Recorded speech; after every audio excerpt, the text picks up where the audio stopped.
All right. It is that time, ladies and gentlemen. Thanks for joining us. This is the Irish Breakdown Podcast. I am Vince D'Addario. I am the football analyst here at irishbreakdown.com. And with me, as always, or momentarily, is Brian Driscoll. He is the publisher at irishbreakdown.com. And we did our due diligence, and I texted Brian earlier today, and I said, this sucks. I hate breaking down film when you lose.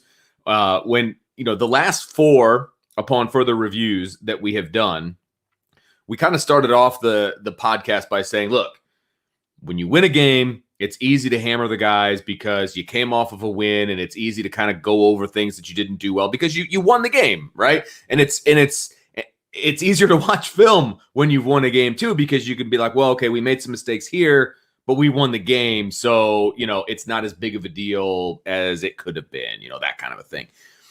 And today, watching the film, and I refused to watch it last night. I will say that. I refused to watch it last night. In fact, I didn't watch any college football last night on purpose. I just went upstairs, played with my kids, and just got my priorities in order last night.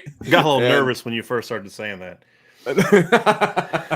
No, just normal stuff, and just got my priorities back in order and be like, look, it's a football game. It's okay. Life will go on. And then I got to watch this over again today, and got a little depressed again, but there were some bright spots for me, and I will get into that. I've got a bit of a silver lining that I wrote down. And again, I think I'm just doing it to make myself feel a little bit better. I will say that. Vince, I got to interrupt you here because I literally just responded to a Twitter DM. Okay. Somebody said, hey, I really like Vince, but I disagree with him on something, and he thinks that they can get it turned around. And I said, one of the reasons I love Vince and one of the reasons I have Vince on the show is because he is an eternal optimist. I am. And he is. And I said, and I sometimes can get pessimistic. So it's nice to have that. So if you came on the show tonight, be like, you know what?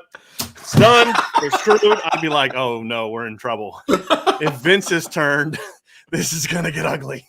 So I am glad that you came in here with that mindset, because that's what a football coach has to do, right? That's what Brian Kelly and the staff have to do. They have to be in the film room today, say, hey, look, fellas, this is what we didn't do right. This is what we didn't do right. This is what I didn't do right as a coach. This is what you guys need to get better on. But we got a game to play, right? Yeah, so, exactly. And so what we're going to do is kind of what what the coaches did. We dove into the film room. We're going to correct some mistakes, and then it's time to turn our attention to Ashley, I saw your. Let's set this up properly, I suppose. Ashley, I appreciated your comment earlier. Ashley said, "Seeing Vince's face yesterday hurt me, kind of like seeing your child disappointed." And then follows up with a super chat, which we do appreciate, Ashley. With you look happier or better today, Vince. Well, Ashley was going off on you on Twitter, talking about how you trash the defense, and he said you crucified the defense. So. Still not happy with the defense. I will admit that. Apparently, but again, our 2.5-hour show, we talked about the defense for like 5 minutes, but apparently we're not allowed to criticize the defense. Well, I'm just giving you a hard time, Ashley. We'll get to the defense, and we're not going to touch on the defense a whole lot today. I don't think, but I do mostly focus on the offense. Yeah. I have some thoughts on the defense as well, and there was good things done by the defense. My issue is still the same issue that it was last night. You can't give up those 2 touchdown drives. That's it. Really, the last one of them. But if you just stop one of them, right? Yeah, absolutely. And the last one was obviously the most critical because you were within 4 points. If you turn them over, you go 3 and out. You allow just a field goal there. You give your offense an opportunity to go down there and at least tie the game. So here's where I'm at, Vince, and here's my frustration. I don't disagree with you. The defense has to make stops there. Here's my bigger concern, however. You're in a situation now with this football team, the way that the offense has played pretty much all season, exception of the first game of the year, that if your defense doesn't play great, you're either going to almost lose to a bad team or a mediocre team, or you're going to lose to a good team. Like, there's no defense in the country that's going to show up and be great every game. But that's the pressure that's on the Notre Dame defense. You're absolutely right. And that's a problem. Where they have 2 bad series, and for an entire game they have 2 bad series, and it's okay. That's that they can't win now, right? I get it. To me, that's a problem because and it's a huge problem if you're trying to create a championship level team. I mean that's a huge problem. But the way I look at it is that's how this team is put together right now. This is how this team is made. I mean, what you and I were talking about before the season is this could be the highest scoring offense that Brian Kelly had as long as the offensive line was just solid. That's what should just be solid. And it hasn't been. It's been terrible. And, let's just kind of get going, though, Vince. Let's kind of get right into the upon further review. And like I said, we're going to focus mostly on the offense. Vince, you had said something yesterday when we started talking and that you didn't really like what Tommy Rees did from a play calling standpoint. Worst of his 5 games thus far this season, in my opinion. That I don't agree with, but that's fine. I've kind of gone back and forth on this a little bit. And can we take that Ashley's thing off real quick? Oh, yeah, well, sure we can. If I can find it again. So for me, when I look at it, it was kind of a tale of different parts of the game. I thought this was probably his most inconsistent game that he's had so far. But there were times here where I really liked what I saw, Vince. And as I'm kind of putting my notes together of what I liked and what I didn't like, for example, I thought the first 2 series were good. I mean, you have Jack's mistake in the red zone, which came down to, again, a protection issue. Kyron Williams doesn't see the inside linebacker blitzing. He turns away, and Jack gets rushed, and Jack makes a huge mistake that a veteran quarterback can't make. I'm not blaming Jack for I'm not blaming the O-line for the mistake. Jack's got to throw that away or just take the sack. Or eat it, yeah. But which is something everybody keeps saying, oh, he's holding the ball too long. Well, I'd rather him hold the ball too long than do what he did. And turn it over. Right. Because at the very least, you're going to get 3 out of the deal. And I think you had Michael Mayer fell down. It would have been 3rd and goal. Okay. A long goal, but still you get 3 points. Right. Michael Mayer slips and falls down. He's trying to throw a crossing route to Kevin Austin, but it wouldn't have worked anyway. That guy might have picked it off. I mean, if he didn't get underthrown because he got hit, it would have got picked off by the guy that was guarding Kobe Bryant, who was guarding Kevin Austin. Right. But I liked a lot of things I saw. I mean, I'm looking at my notes here. They were an 11 personnel the first 2 series. Then they went 13, 12 personnel. 13 is 1 back, 3 tight ends. 12 personnel is 1 back, 2 tight ends. 11 is 1 back, 1 tight end. Then they went 21 personnel, and that was a 2 backs, 1 tight end. Then 12, then 21, then 11, then 12, then 11, then 12. Little less personnel difference the next time, but they still did a lot of different formational stuff. And then after that, it was like, okay, I thought they moved the ball well early. You kind of got in the red zone the first drive. And then you get into the second series and you go down the field, you convert a 3rd down, right? He hits Joe Wilkins. Jack does a nice job climbing the pocket. He was about to scramble. Then he sees Joe Wilkins kind of coming open, hits him on a crossing route, and Joe picks up the 1st down. And then what happens the next play? False start by your 5th-year senior right tackle. And you're 1st and 15. And then it's 1st and 15. Then it's run up the middle, right? You run an inside zone. Michael Mayer gets blown up. You get 2 yards. Then Jack gets into a third. He completes a 7-yard pass, gets him in a 3rd and 6. Then there's that miscommunication on an outcut from Jack Cohn to Braden Lindsey. We saw that again later with Drew Pine and Braden Lindsey. Yeah. That one was on on Drew. This one I couldn't tell. I thought it was on Braden. I thought Braden should have broke his route off sooner. And I thought the second time Braden did it correctly. He took it and took the top off. But then after that, it was kind of like you make your first big mistake of the game as a coordinator, in my opinion. And that is you bring Tyler Buckner in that next series. Mm-hmm. And my thing is, and we're going to talk about quarterback a little bit tomorrow. So a little teaser. We're not going to spend as much time talking about BK's press conference and college football tomorrow. We're going to talk about the quarterback situation. You bring Tyler Buckner in and you go 3 and out. Then you go 3 and out. And in large part, too, you get a 1st down. You get into 3rd and 2.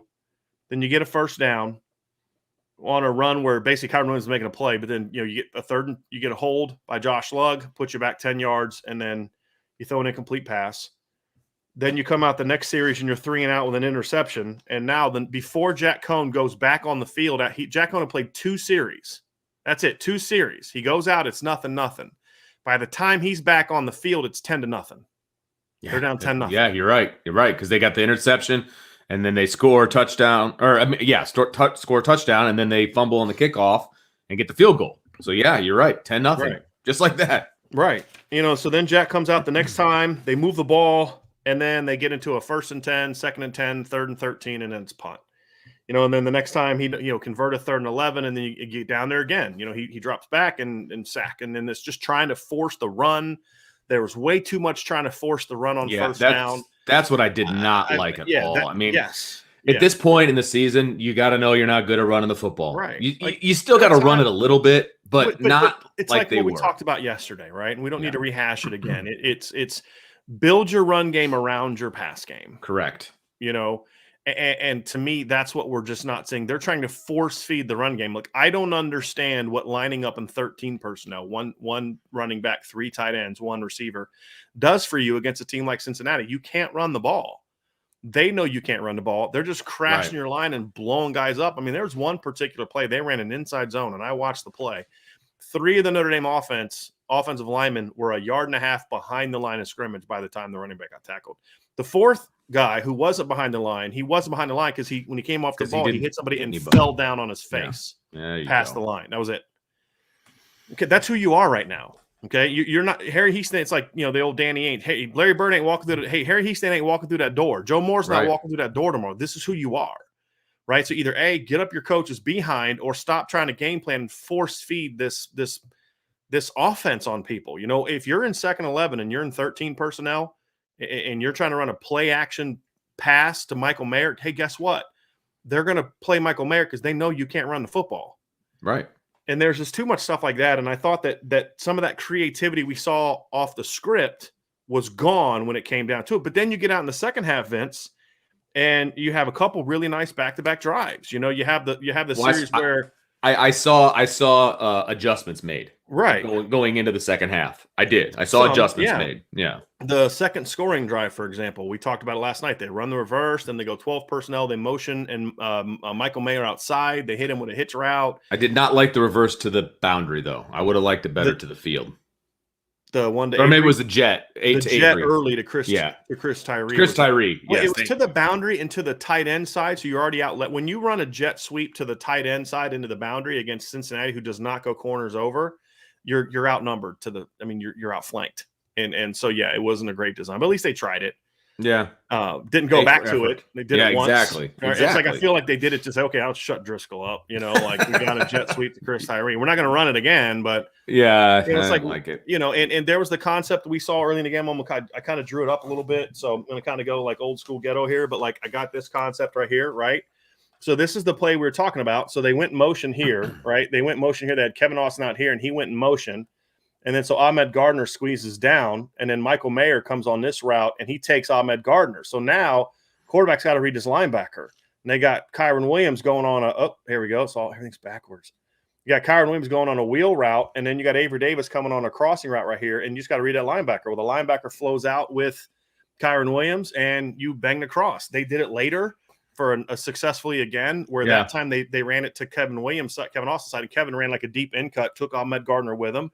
They isolated the linebacker, hit Avery Davis on a cross, and move the chains. Now, Cincinnati eventually played it, and then Notre Dame didn't have a counter to that. But that was the concept that we talked about last week. That's what works against Cincinnati. So there were some things like that we saw. It's like, I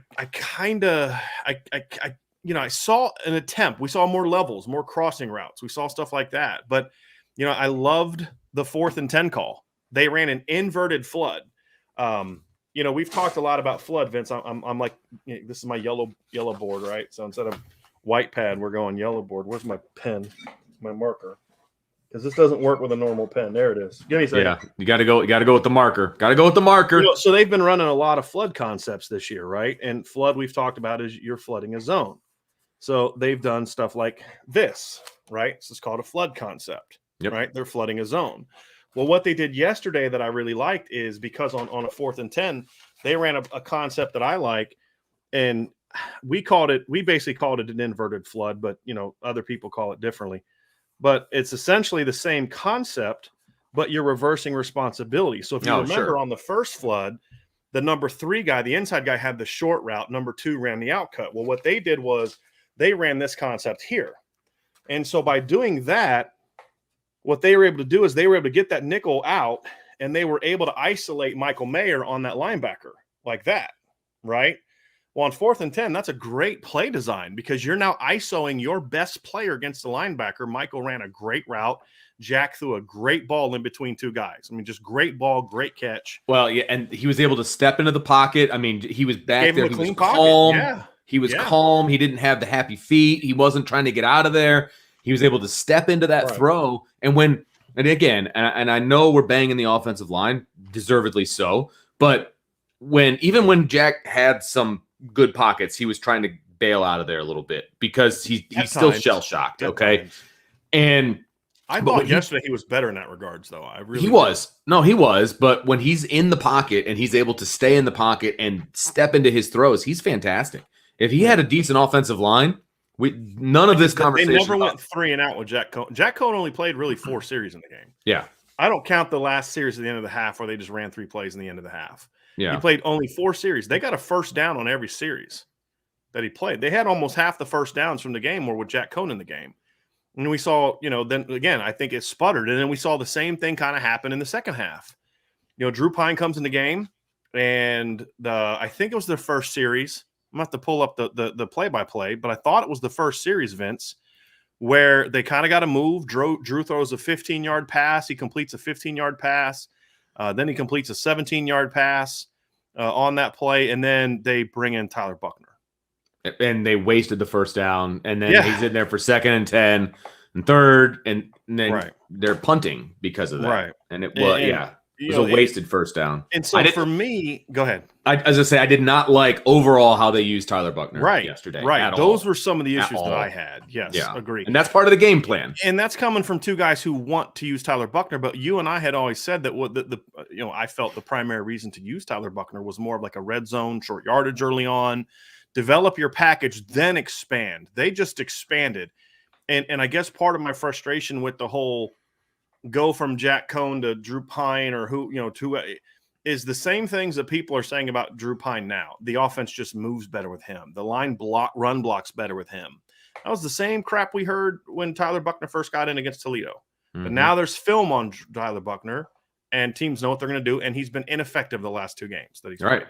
Completely ineffective. And so, and it's not him. It's not Tyler's fault. It's just teams know what they're going to do. Now, technically, I take that back. There were 2 times yesterday that Tyler should have handed the ball off. I thought he should have handed it off to was it a jet or no, they're both inside zones. They were jetting, but they were actually they were jetting, but then they were carrying out read zone, and the jets were he'd pull and throw it to the guy. Or run it. And both times, like the first time, if he hands it off to Sebo's got a crease to maybe get 6-7 yards. But he pulls it and they don't have it. But again, when you're putting a kid in that situation, he's trying to move the offense. He's not in a red zone where it's like, hey man, just run the offense. It's more of a hey, you're pulling and trying to do something. And that just kind of threw off the I feel like when you just do it like that, just to do it, it's 1st and 10. There's no rhyme or reason to it for your players. Yeah. Whereas when it's hey, when we get in the red zone, Jack, you're coming off. We're putting Tyler in. Right.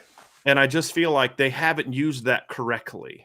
And as much as I liked the notion of playing Tyler Buchner, until they figure out how to use him correctly, then there's no point in playing. They got to stop doing that. Yeah. They got to get him more nichey and say, hey, look, we're going to put him in red zone and then let him have some success there. That way, the other quarterbacks understand what's going to happen.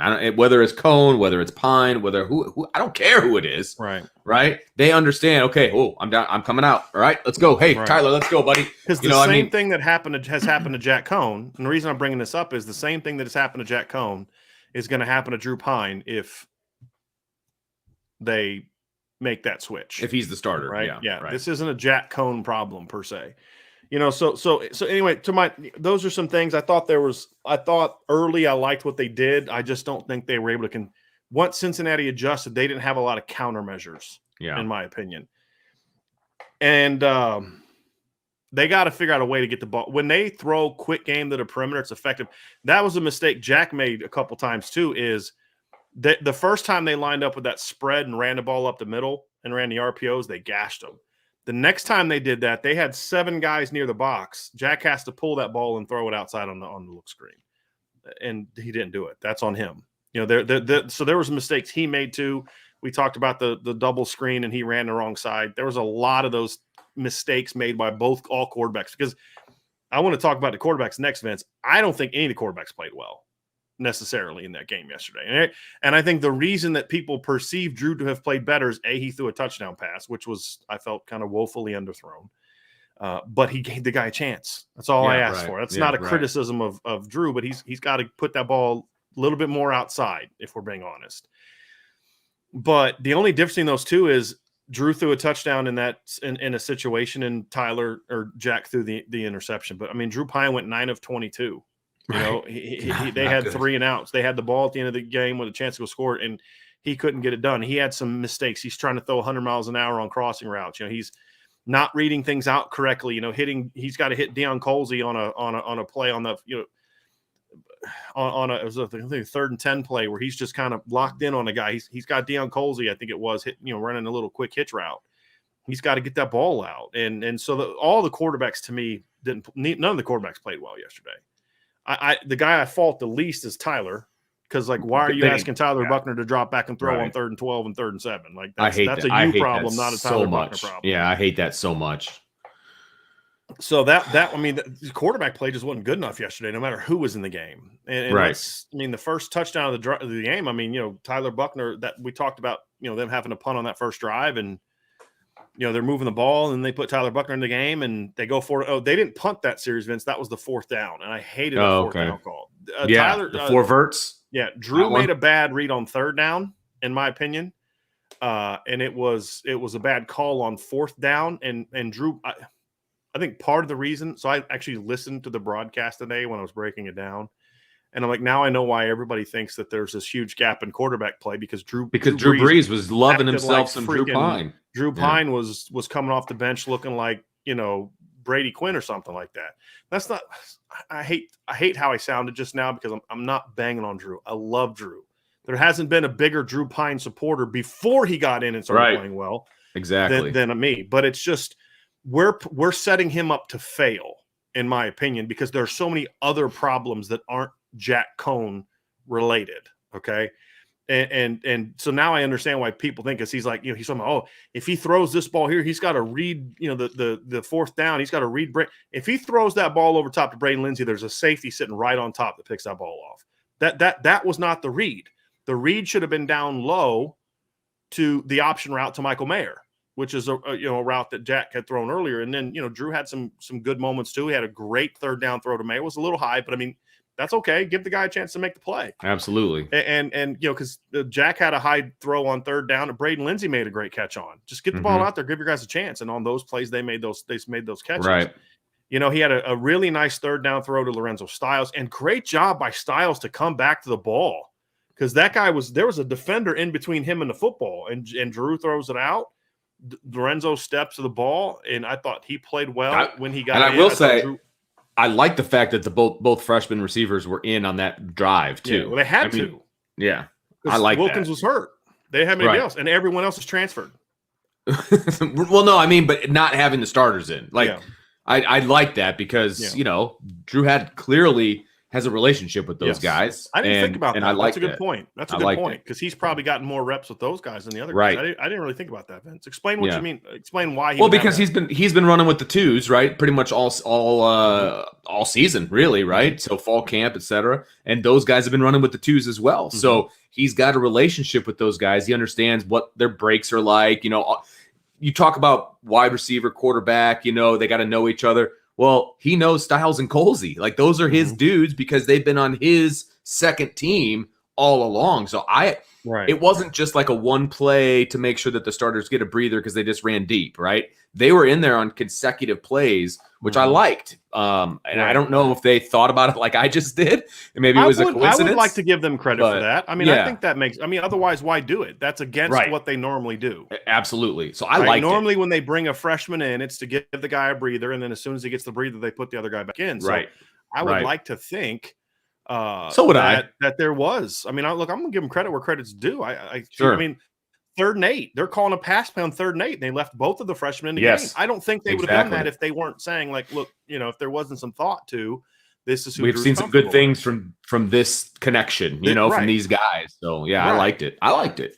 Yeah, and I thought Deion Colsey played well. I thought Lorenzo Styles played well. They both need to play more, and not because Braden and Kevin can't play. Kevin had another bad game. We'll get into that a little bit. Show that they can play. But I really feel like we can talk about I get that we have to have something to focus on, and I think I know why people are focusing so much on the quarterback position. is because we know there's something that can be done about that. It's like people want blood. They want somebody to blame, and the easiest people to blame right now are Kane Madden, Jack Cohn, and Zeke Correll, right? Because we know you can't fire Jeff Quinn and Tommy Reese and Brian Kelly in the middle of the season, right? You can bench players, and that's it. And people think that's going to all of a sudden fix the problem. It's not going to fix the problem. No, it's not. Right? The problem is a preparation thing. Sure.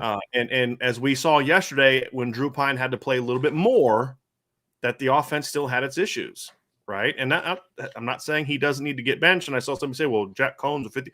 I don't care about what the expectations are. Expectations don't count for extra points in football.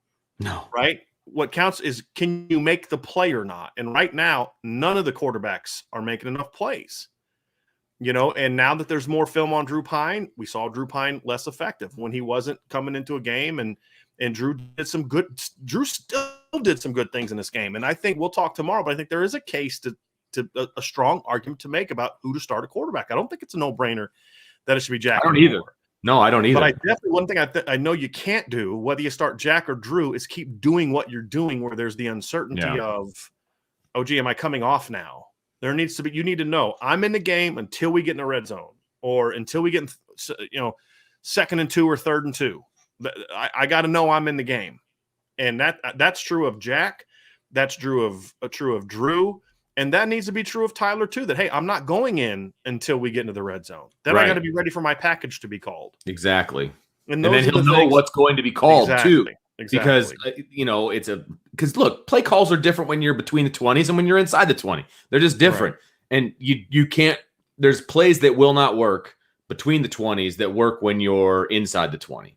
And so, you're putting Tyler in a position that he's not going to be successful right now. Right. He's just not. Okay, because defenses can key on him, and there's different things that defenses do between the 20s and inside the 20. And so if he knows he's going to be in the game inside the 20, he pretty much knows what's going to be called, more or less, right? And he can get that down. He can perfect that. And that's what you need to do with a true freshman quarterback who hasn't played football in 2 years. Right. It's like he came in that one situation and did a great job. I mean, he sparked them. But as we said at the time, let's see what happens when teams get some film on him. Exactly. And the problem is they haven't evolved his position. Right. And the point of this is not to say Jack Cohn should start, Drew Pine should start, Tyler Buckner should start. The point is to say they are not putting any of the quarterbacks in position to be successful right now. None of them.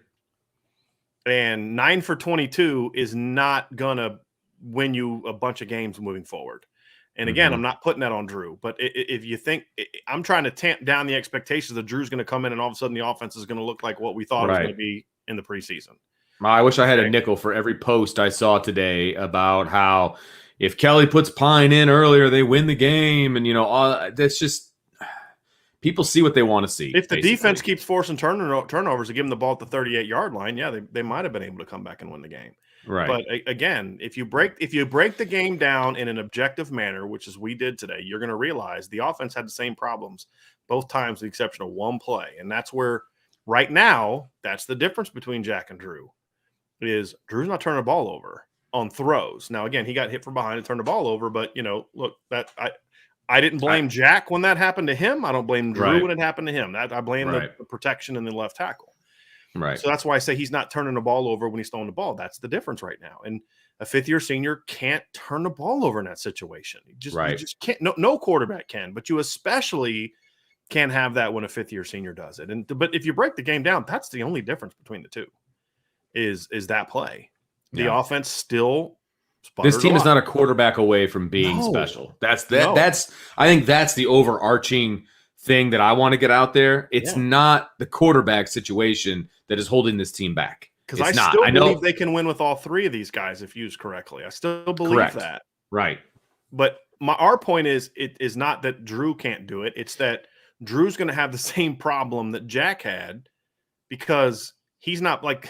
I was kind of joking with Darren yesterday, Darren Pritchett, who you work with at WSBT at times, and I do a show with on Wednesday mornings, or segment with on Wednesday mornings. And he said, they need to put Jack, Drew Pine in the game. And my response was, where? Left tackle, left guard, right guard? Like, you know what I mean? Like, the point being, that's the bigger issue, and that's what I want to kind of dive into, Vince. Let's do it. Kind of been able to break. I've got some thoughts. And the final thing to me, my final frustration, I forgot to say this, is I was ready to pull my hair out, and I don't have a lot.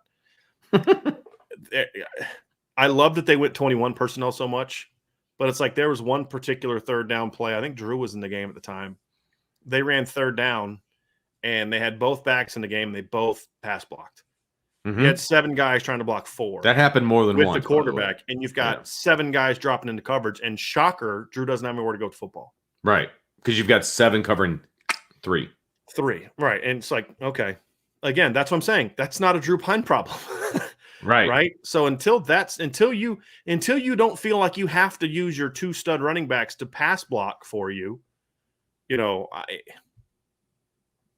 mean, what's the point? Right. But that goes back to your line is so bad that you're trying to figure something out just to give your quarterback enough time to throw the football.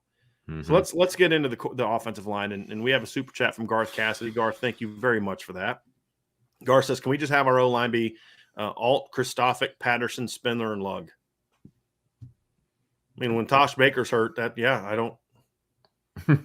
It's fine. I had somebody else say to me last night, I don't know if it was in this chat or not, maybe it was on the board, but said, "Can we hire Joe Alt Sr. to be the O-line coach? Because he clearly knows how to coach." You brought that up during the show last night. Okay, you said it. I don't know if anybody. I don't know if somebody had said it. Yeah, somebody had said it. Yeah, it wasn't. I don't think it was my original idea. I'll take credit for it if you want. I'm cool. Hey, I just remember hearing you say it. So last night's a little delirious. I like to look at it as kind of like a bad dream. So we have other super chats. Do you want to get to those now, or do you want to wait on them? We have 4 or 5 others. I brought this one up because it was relevant. Oh, because it's related. Right. Cool. Right. That's fine. I don't even know what the other one said. I just saw we can get a couple more. Richard Maltby says Cincinnati taking over the stadium was embarrassing. Number 1. Number 2, Cincinnati wanted it more than us. Agree. 3, these QBs need to read the room. And 4, damn it. I like 4. I like 4 too. And I would kind of combine 1 and 2. I think the Cincy fans wanted it more than the Notre Dame fans, to be honest with you, based on the people that were in the stadium. Do they not know how to handle success gracefully at all? And we got a couple more events. Let me go try to find some of these. I've got one here from at 8:02. Demetrius Rex. Anyone else think the manner in which we lost is tragically comedic? It's so typical of Notre Dame that you can't make it up. That's fair. It is tragically Notre Dame, because only Notre Dame could have lost in that manner. Yeah. I mean, I have an interesting article on irishbreakdown.com, and I had some O-line intel that I put out on the message board that I'd like to be curious for people to hear about. But, I don't know, Vince. So real quick, 8:32. Did we have any? This one right here from Ryan Henke, I think, is a good transition to what we want to talk about. It says, "Hi, Brian and Vince. I'm curious what you two would do to fix the problems if you were the head coach." I think that's a nice segue into the biggest thing holding this team back, and that is the play of the Notre Dame offensive line. And I heard some people say, well, they did better. They ran for more yards yesterday. Okay, part of that was there was a couple well-designed plays. Part of that was Kyron Williams just making plays out of nothing. He made a lot of guys miss. And there were a couple times when Josh Lugg and Kane Madden had really good combo blocks. I mean, first play of the game, Jarrett Patterson and Kane Madden had great combo blocks, and Kyron read it perfectly. And again, it was spreading it out and using your spread stuff to open up a running crease. Sure. But for the most part, it was just Kyron Williams just making something out of nothing. Right. Well, they had their most success, like you said, so I just want to explain that. So when they're in a spread, that means they've got receivers out away. There's not a lot of guys in the box. So 5 linemen versus either 4 or 5-man boxes. So that means you're not outnumbered. So, you like Notre Dame's chances in that regard. And they were fairly successful when that was the case. And so that's what you mean by spreading it out and right. There were still, in my opinion, Vince, you tell me if you disagree, I thought there were still way too many times where they were just getting blown off the ball. I mean, there's running plays where Cincinnati's just crashing right into them, and they're like waiting on it and just get blown. There was back. one play in particular that they actually gained yardage on because as if I'm watching it from the offensive side, right, the defensive end on the right, so it's going up against Josh Lugg. Josh Lugg got into a pass set, on a run on a run play. And it worked because the running back ran through the C hole, right, or the C gap, and because he kind of rode him out like he was pass blocking, which made no sense whatsoever. Mm-hmm. But that's what we're talking about with catching. How about you get off the ball, you drive him forward and to the right, and you still maintain what you needed to maintain on that play, right? As opposed to taking him and then driving him backward, not driving him, being driven backwards. I just don't understand how that is being taught. That still perplexes me as to why they're teaching to catch on run plays. Right. It worked that time, almost accidentally. Again, that's a lot of that's because of the backs, and that's it just they're not driving their feet, stopping their feet. Yeah. Run game and pass game. What was it? Trying to remember which play it was. But it was I'm trying to see if I can find it in my notes. But there was a play where they dropped back the pass and they ran a twist and the tackle goes out and the end comes in and they had no concept how to block it. There was another play where it was one of the third down. I think it was the third down play on the first drive where they went for it on third and didn't get it. I think it was the third down play. I have to go back and look again. But they've got a back and two linemen blocking two defensive players. But they went inside guy went out, outside guy looped around, and three guys went with the one guy. And it's the same exact thing. Clean. Yeah, and Vince, it's the same thing that we've seen. It happened on the sack too. It happened to Wisconsin. It happened against Purdue. It happened against Toledo. It happened against Florida State. This is the stuff we complained about back in 2019 and 2018. The difference is Notre Dame doesn't have a veteran offensive lineman that got hurt that can lead them through film sessions. Or Watt. Yeah, I think sarcastically. No, I know. I think it was the cone interception. I want to say off the top of my head, where both Zeke Correll and Carmody got pushed back so hard on the right side, or on the left side of the offensive line, right side of the defense. They got pushed back so hard that Carmody was actually tripping and falling backwards. And the end, I don't even think it was a planned stunt. The end then decided, because he had him falling back so much, that he then dipped back and inside, and there was such a gap because Patterson went to the right to double with Madden, and there was such a gap because they had pushed the left side of the line so far back that it was wide open to go hit the quarterback. I mean, it was. I'm sorry, Carmody did not play well in this game, and Zeke Correll did not play well. And honestly, again, you know what? I'm gonna defend Michael Carmody here. Michael Carmody, we said this before the game. I said it on our message board. People are acting like Michael Carmody is going to be this magic elixir for some reason. But Michael Carmody gave up 2 hits on the quarterback and a sack and a half against Toledo when he replaced Blake Fisher. Right. I'm not going to bang on Michael. Michael Carmody should be playing guard.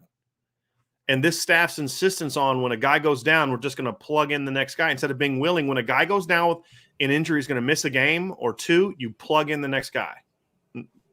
Definitely. When a guy goes down and it's going to be minimum 6 to 8 weeks, and there's a lot of flipping big games in that 6 to 8 weeks, then you got to be willing to say, hey, we're going to move somebody else over here. We're going to move somebody over there. You move guys around. You don't just plug in the next guy. Right. Michael Carmody's not a tackle. He's not. He's a really tough physical kid who is not good in space. Look, Michael's a good athlete, right? He got beat to the inside he is. So many times. But he's not here's the thing you have to understand is you can be athletic and not good in space. And that's Michael's issue. Michael's a big, tough kid that is athletic, but he's not a guy that's great or comfortable in space. And tackles have to be good in space. And he's not real good when he's really sinking a lot, which tackles have to do a lot of the time. Yep. That's not his sweet spot. It's, I thought, I remember, I'm trying to think of some guy. I mean, there's been times I've seen guys say they just don't look great at tackle, and then you move them to guard and they're great players. Sure. Well, he just wasn't athletic enough to play tackle. No, that's not it. It's not about athleticism. He's just more comfortable in tighter areas. He's not a space guy. Right. And that's Michael Carmody. And so you're part of the reason you're putting him in is because you don't have Blake Fisher. But if Blake Fisher was healthy, they would be better because he's that good. But they wouldn't be that much better. Right. And it would simply just be because he's that good. Well, because he's only 1/5 of the equation. Right. That's still be getting beat inside like every other left tackle that's played left tackle has happened to him. Right. It is such a poorly prepared. And the thing that bothers me, Vince, is as I broke this game down, I'm sitting there thinking, like, there were some more holes. There was a little bit more push.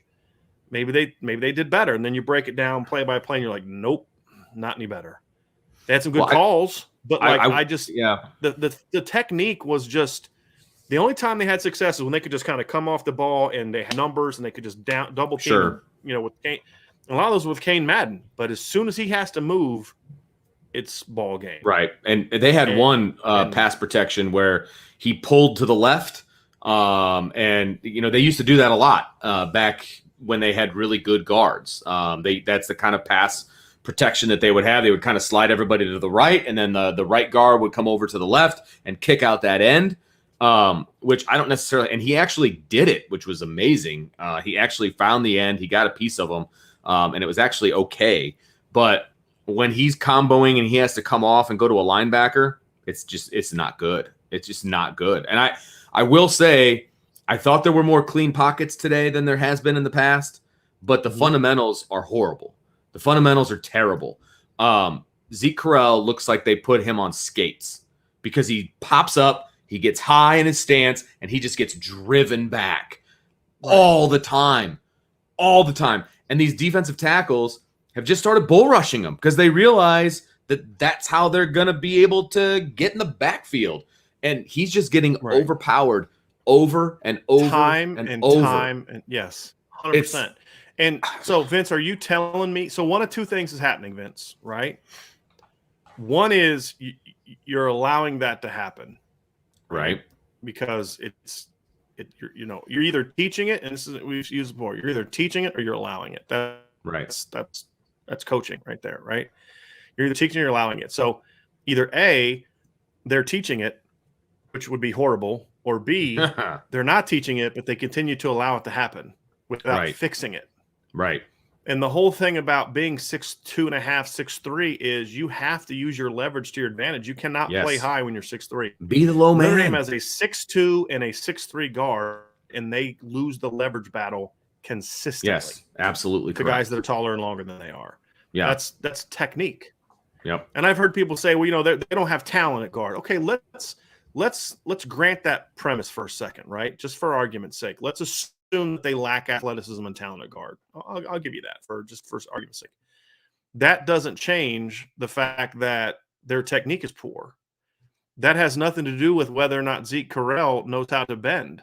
Because the fact of the matter is we know Zeke can bend because he did it in 2 full games last year against Alabama and North Carolina when he was playing center. Right. So, I mean, those are things that are just going to have to get fixed, in my opinion.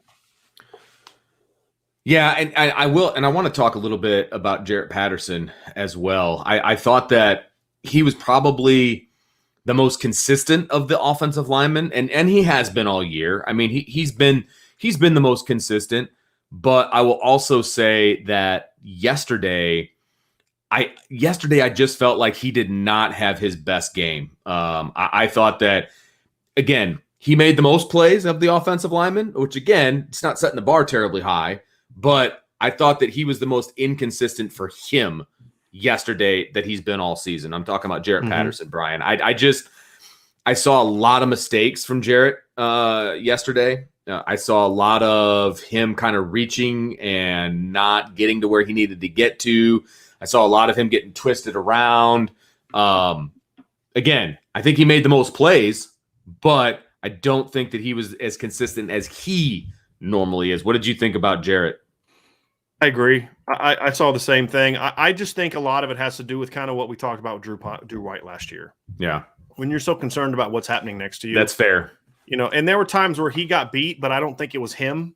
Like there was a particular play where it looked like he got beat. If you're watching the film, it's Jarrett Patterson turning and missing a guy as he gets to the quarterback. Mm-hmm. But if you watch film, it's Kane Madden hits a guy and then just loses him. Mm-hmm. And then Jarrett's looking this way, and all of a sudden he sees Kane get beat, or it was Zeke Correll. Sees Zeke get beat, and he just has to try to turn back to him, but it's too late. He was trying to rescue a guy. It wasn't really his responsibility. And so to me, when stuff like that is happening. Yeah, I know. And again, I'm not banging Patterson because again, I think he's the most consistent guy that they've got. Right. And But yeah, it's hard for just one guy to be great on an otherwise bad line. Well, especially when it's, and I will say, especially on the interior, because the interior is so much double teams and climbing and things, especially in a zone scheme, that it's hard to be good by yourself when you're those three guys in the middle, because if the other guy's not doing his job, it makes you look silly. And so I agree with that completely. I agree with that. Somebody, and I want to say this, somebody commented, I want to say it was last night. Again, I kind of chalked that up to a bad dream. But somebody was like, well, how come they're not doing traps and, pulls and all these different things? It's not their offense, and they're not going to change their offense midstream. That's not who they are. That's my opinion. What would you say to that? They have that stuff in their system. They have quick traps. They have kickouts. We saw them try to run that last week against Wisconsin. But again, they ran it twice. And I showed a breakdown of this on the message board at Irish Breakdown, so people should check this out. But the problem is they were running it, but Wisconsin was running a twist, and they didn't know how to pick it up. Yeah. And what happened one time, it happened on the front side. The other time, it happened on the back side. Right. And it's kind of like, look, part of down blocks and kicks and wraps is you got to know how to handle if a guy, you're supposed to down block, but that guy shoots away. You've got to know something's coming. So I just get my eyes upfield and look for that next guy. They don't know how to do that. It's like, oh, I'm going to chase that guy into the hole. Well, you don't need to chase that guy because he's already running outside of him. He's taking himself out of the play. That's fine. And so those type of things happen. They have counters. They haven't ran counter since the opener. Yeah. Well, you can't run counter when you're getting driven off the ball. The whole premise of counter is to the call side. You're smacking down and you're getting drive. You're going to push off the line, then you kick out and you wrap up inside of that. But when you're stagnating at the line and getting knocked back, you can't run counter. Nope. So why in the heck would – this isn't to you, Vince, but why in the heck would Tommy Rees call a counter when you know the call side line is going to get driven off the ball? Right. Absolutely. And it's going to be a loss in the backfield. Right. I mean, so the other thing that I don't understand is when they were running kickouts last week, they were running kickouts with Kane Madden, and they never ran one to the left side where you had your more athletic guards and Zeke Corral and Andrew Kristofic. Right. So, there's just a lot of strange things, but at the same time, look, folks, I could draw up a couple really cool plays that I like, and what if they tried this and this works? But at the end of the day, if your line can't come off the ball with force, if they stop their feet on contact, if they don't know how to pick up simple line games, if they don't know how, if they're getting knocked off the ball. There was a play yesterday, Vince, they were in 13 personnel, and they just kind of stepped up and just one guy just hits Josh Lugg, knocks him back. Linebacker comes, hits Mike Mayer, knocks Michael Mayer 5 yards into the backfield. Michael Mayer was a man yesterday in the pass game. He was bad in the run game. Yeah. He has regressed in the run game. Yeah, he has. So again, I agree. This is a consistent team-long None of the tight ends can block. No. None of them. And there was plays yesterday. We had Mitchell Evans in the game. We talked about this last night. Like, what value does he give you at this point in time? And this isn't – why are you asking him to do something he's not ready for? It's not a knock on Mitchell. He was a quarterback in high school last year. He is, just from a strength and a size standpoint, when he's a child. I mean, I wrote that in – I literally – his face? I literally wrote that young. In my notes. It says right here, Mitchell Evans is a child. And that's not a knock on him. He shouldn't be asked to be doing these things. We're talking from a football standpoint. Just he's not taking a shot at Mitchell. No, not at all. It's just, look, again, the coaches are putting him in a position not to be successful. Right. They literally had him lined up as a tight end on the left side, and they had another tight end, I think it was Takis, as a wing, right? So you've got him on the interior trying to go up against a defensive tackle. That is not going to happen. It's just he literally got hit and went down. He's just he can't match up on the interior like that. It's just you are putting him in a position to fail, and it's so sad is what it is. I felt so bad for the kid. I was like, he doesn't have a shot here.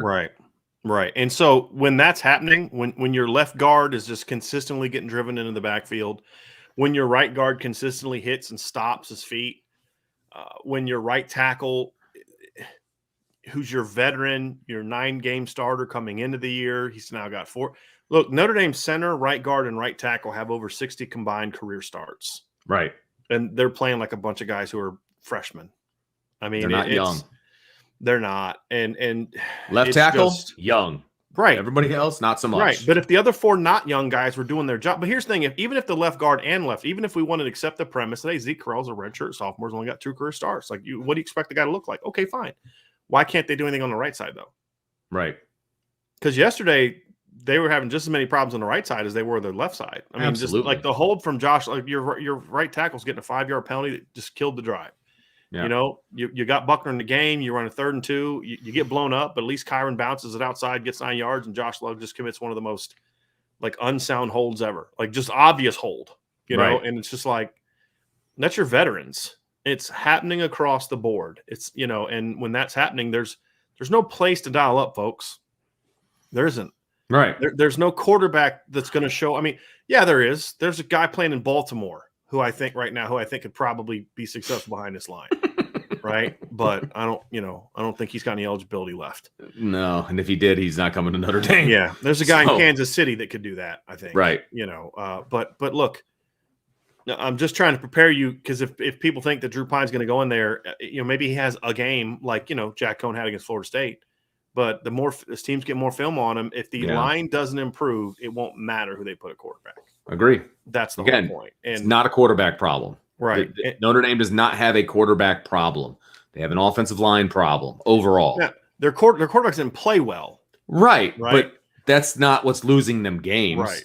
Right. I mean, because it's kind of like when Jack or Drew make a mistake, it's heightened now.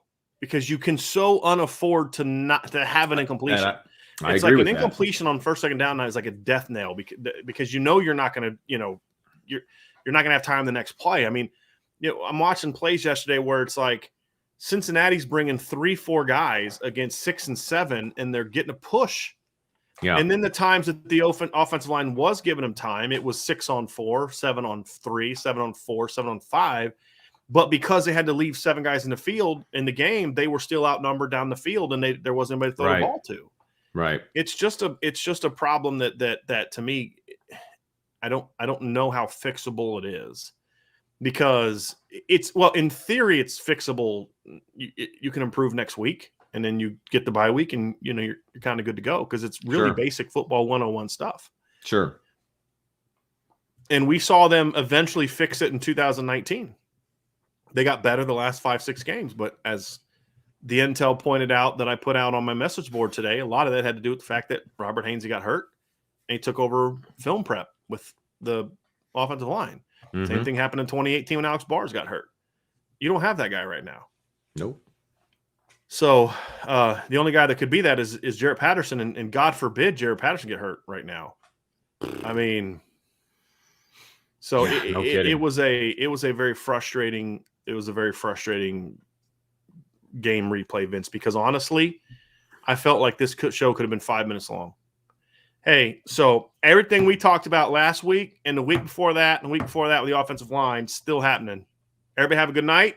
We'll talk to y'all tomorrow. Mic drop. Nothing's changed. Yeah. No. Peace out. Right. Well, there is some stuff that's changed. Not changed, but can we talk defense now? Are we ready? Are we ready? Okay. I got a super chat here that kind of leads us into it. Garth Cassidy says, for the love of God, we have to stay in a 4D line. They need to scrap the 3D line until we get more athletic linebackers who can cover. To answer that, they've got athletic linebackers. They've got guys that can cover. It's the problem is that they keep putting Isaiah Foskey back at linebacker, and I don't like that personally. I don't like that at all. And so my issues, and I want to clarify, some of the things that I was saying about the defense. Look, I think that they played well outside of 2 drives, frankly. Yeah. I mean, the defensive line was disruptive. I thought Drew White had a really good game. I don't think it was one of J.D. Bertrand's best games in coverage. Yeah, he didn't all of a sudden stop being athletic, folks, right? Like I'm hearing this like, somebody said to me today, they got 3 linebackers that look the same, you know what I'm saying? And they're not athletic. And I'm thinking, okay, so J.D. Bertrand all of a sudden's unathletic now, like he wasn't unathletic last week or the week before that and the week before that. He had a bad game. Yeah. His technique was unsound. He was peeking in the backfield. I think the mobile quarterback thing affected J.D. because he was peeking in the backfield and letting tight ends run by him. It's not a lack of athleticism. He was not sound in the pass game. He had a bad game. It happens. He had a bad game. Absolutely. Clarence Lewis had a bad game. Had a bad game. Alabama didn't beat Clarence Lewis like that. You know what I mean? Clemson didn't beat Clarence Lewis that bad. Like he had a bad game. His technique, he got grabby. His techniques and he had a bad game. Right. Absolutely. It happens, Yes. And so that's going to happen. But the problem that this team has is because when they can't afford to let that happen. That's the problem. Yes, and I agree with that wholeheartedly. I put more on the defense. Quite a burden to put on them. Yeah, but, that's where you got to be. And that's how I am with the defense right now because of the way the offense is playing. I'm putting more on the defense. It's like I expect more because I expect them to be better than they are, or I expect them to be better all the time. I expect them to be an elite defense, right? And they were human last night, right? I think that's the best way to put it. They were human, and I get it. It's just frustrating because they could have salvaged a very, very poor performance on the offensive side with a win if they did a couple of things differently. I think that's why I was so frustrated with the defense, because it was like, come on, guys, you got to save us again, man. Come on. You got this. You got this. And then when they didn't do it, it was like I felt let down. You know what I mean? It's right. When Notre Dame went up 17-13, I said, okay, you know what? Or scored and it was 17-13. I said, you know what? They're going to win this game. Yeah, because I know the defense is about it. I really did. I said they're going to get a stop right here, and the offense is going to go down, and they're finally getting some momentum, and then the defense gave up a score. And I'll be honest with you, I was surprised. Me too. Really surprised. And I was surprised at the manner in which it went down on that last drive. It was the two passes that found the hole in the zone were very frustrating to me because it looked like almost the exact same play, and they got beat by it twice in a row. Yeah. And that's what flipped the field and got them into scoring position in the first place. And then they let the quarterback get outside on that naked boot, which, guys, you've been burned on the naked boot before. It's like I almost wanted to be like, how did you not see that coming? You know what I mean? Like, that was frustrating to me because it's happened to them already this season. And so specifically on the defensive side, I'll just roll through a couple of my notes here. I said I wasn't impressed with some of the zone feel on defense. And what I mean by that is guys were dropping into coverage into a space, but when there's a guy in your space, you have to cover him man to man while he's in your space. And I don't think they did that very well. An example would have been there was a 3rd and 10 play. Just to kind of walk people through, if you want to visualize an example, there was a 3rd and 10 play. I believe it was the second half. And Alec Pierce kind of worked in and just caught a ball and then ran with it a little bit. And it was JD drops back and he just goes at a 45-degree angle. He goes outside the curl route. And you got to look that up, right? You got to get underneath him until one of two things happens. You get threatened into your outside zone because you have that zone drop is called a curl flat zone drop, meaning you have the curl until you have to come to the flat, right? You'll give up the flat throw and then rally to it. Because you can rally to the ball. Yep. Especially since it's 3rd and 10. You have to find that and get underneath that until he works in enough to where now the middle linebacker who's dropping in the middle, he's now into his zone. But he just ran right past him. That's a beautiful description. That's a mistake. We saw Justin Adamiola do that in the first or second game of the year. You kind of expect that from Justin because he's a defensive end who hasn't done that a whole lot. You expect JD to be better than that. And JD's issues, in my opinion, were not athletic issues yesterday. They were technical assignment, peeking in the backfield, him just not being on his game mistakes, which is going to happen. Kind of like when we talked about Kyle Hamilton, was it against Toledo, where he just didn't play well? Yeah. I mean, he was pretty bad against Toledo. It's going to happen, right? He didn't all of a sudden become unathletic. Absolutely. And there was another play too, Vince, that backs up your point. It was on the seam route. No, it was one of the throws over the middle where Bo Bauer drops like 2 steps and then just stands there. He didn't drop. He didn't get any depth. He got no depth whatsoever. It was so easy to throw over him. It was just like, it just there was some line, and I think in their head they were really worried about the quarterback run. I think so too. And I think they were worried about getting exposed by his runs. That's fine. Let him run. But don't let him throw it over your head. And that was the thing that we talked about. Like, that's the concern is guys get peeking and you throw it over their head. Yeah. The 3 down thing, I'm going to say, I don't mind the 3 down. I mind the manner in which they're using the 3 down. And that is, if you are using, I think that Marcus Freeman in a lot of ways this year has done a really good job putting guys in position to be successful. we saw more of Isaiah Pryor yesterday than we did against Wisconsin. They thought this, and it was just him coming downhill. There was one play where they threw a little slide route to Jerome Ford, and I'm like, oh my God, he's going to catch this thing, turn upfield and run. Because I didn't see anybody. And then all of a sudden, Isaiah Pryor's missile downhill. Man, I saw that from the box, man. And you could see him coming, and before he even hit him, I was like, oh, yeah. like, on TV, he was like almost out of the screen. Yeah. But you notice Isaiah Pryor doesn't get beat on seam routes. You know why? Because they don't ask him to cover seam routes, right? Exactly. That's smart coaching. For some reason, he's just got it in his head that Isaiah Foskey is going to drop. And to me, it's a mistake. It is, because he's good when he rushes the quarterback. Oh my God. It's hilarious that you just said that. Okay. Because I have written right here, I go, Foskey has no feel for his drops. Foskey was so good in the pass rush yesterday. Why is he ever dropping? That's what I wrote down. Even if he was a decent pass drop guy, right? Then, and you occasionally want to drop him, into the curl flat zone. Okay, I don't love it, but kind of how they did with Julian Aguilar a little bit and Dalen Hayes a ton. Okay, I can somewhat live with that. But when you line him up a linebacker and ask him to drop into coverage and run with a seam route, that's a coaching problem, not a And I think everybody in our chat gets that. I haven't seen anybody saying, God, Isaiah's got to not do that. They understand, why are you asking Isaiah to do that? You know what I mean? He's not you got to let him do what he does best. And right now, Isaiah Foskey is by far your best pass rusher. He's so good at it. So good. Yeah, and you need to turn him loose. That was my biggest mistake. And again, we talked about it yesterday. It's 10-0. There's not a lot of time left. If Cincinnati beat you for a 60-yard bomb over the top, then hey, you know what? Good play, guys. Great call, Coach Denbrock. You know what I mean? Like, hey, you beat us, right? They're not beating me because I dropped Isaiah Foskey into coverage and I was playing, kind of somewhat passive because I'm afraid of giving up the big play. Okay, fine. Then you're just going to let them go right down the field and beat you. And that was kind of my issue. But I felt when they stuck in their main defense, they were pretty good yesterday. I agree. And to your point about the zone, I felt like Brian Kelly was talking about playing more two-man. I didn't like that. Right. I thought, and if you're going to do that, then you got to get over the top. Houston Griffith has got to do a better job getting over the top on those outside go routes or Clarence.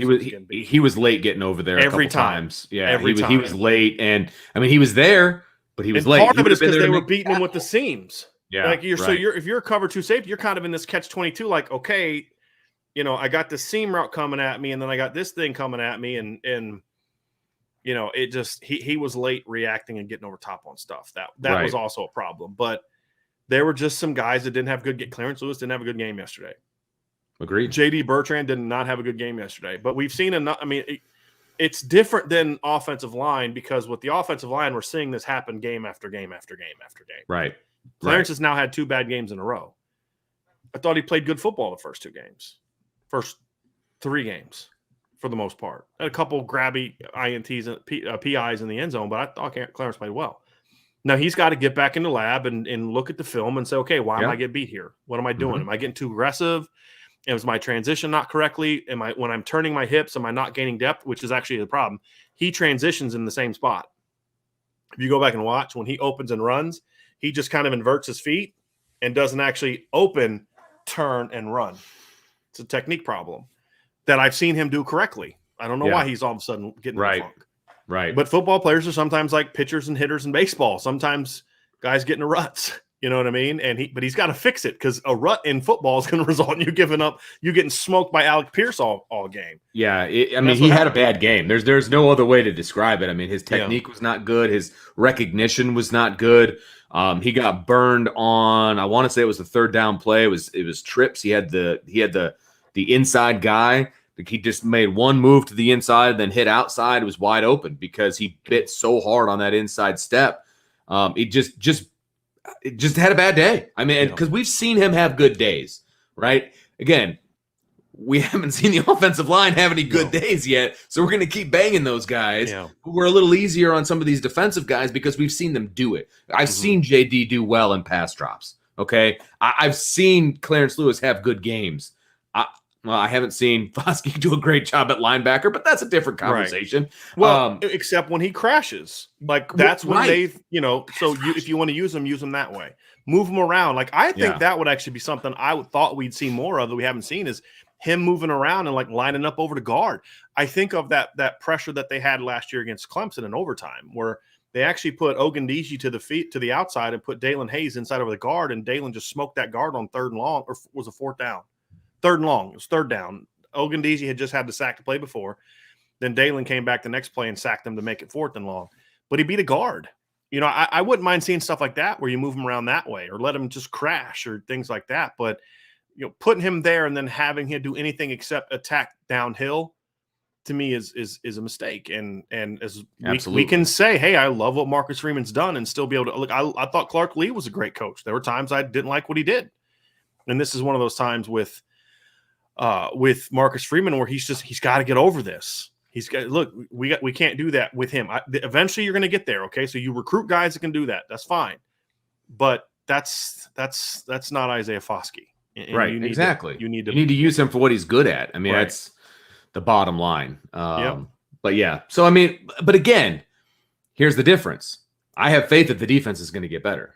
I have faith that the defense is going to fix some stuff. Okay. I do not have that faith on the offensive side. So that's the major difference for me. Right. I want to kind of go through some questions, Vince, and address a couple points here. We are not Marshall. Hey, gents, please talk about Buckner and his ineffectiveness with tape to study. He can't throw most of the tree route passes. He is not the future. That's one of the worst takes I've seen in this. Wow. With all due respect.